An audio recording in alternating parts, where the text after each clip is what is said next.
আসসালামু আলাইকুম। চমৎকার মনিটর নিয়ে এসেছি। এগুলো হচ্ছে জাপানি কোরিয়ান ইউজ মনিটর। দেখতে পাচ্ছেন ইনটেক বক্স থেকে এই মনিটরগুলো খোলা হয়েছে। দেখতে পাচ্ছেন এখানে ইনটেক বক্স একটি আছে। পাশাপাশি এই মনিটরগুলো আমি যদি একটু খুলে দেখাই আপনাদেরকে, দেখতে পাচ্ছেন মনিটরগুলো ইনটেক বক্সে আছে।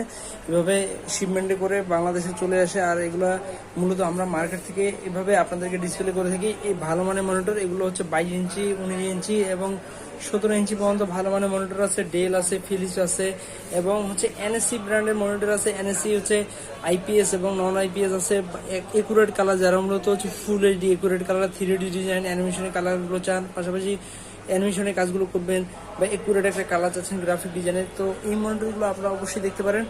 তো এই আইপিএস যদি নন আইপিএস প্যানেলের যদি এই এনএসসি মনিটরটি নেন, আপনি এটার প্রাইস পড়বে অনলি 6500 টাকা। এবং আইপিএস প্যানেলের যদি 22 ইঞ্চি মনিটরটি নেন, এটার প্রাইস পড়বে 6800 টাকা। এবং এনএসসি ব্র্যান্ডের ব্ল্যাক মনিটরটি যদি আপনি নন আইপিএস যদি এটি নেন, এটির প্রাইস পড়বে হচ্ছে 5600 টাকা। এবং ফিলিপস ব্র্যান্ডের মনিটর আছে খুবই কম দামে 5000 টাকার ভিতরে, এবং ডেল ব্র্যান্ডের মনিটর আছে 4500 টাকার ভিতরে, এবং ডেল আছে, এইচপি আছে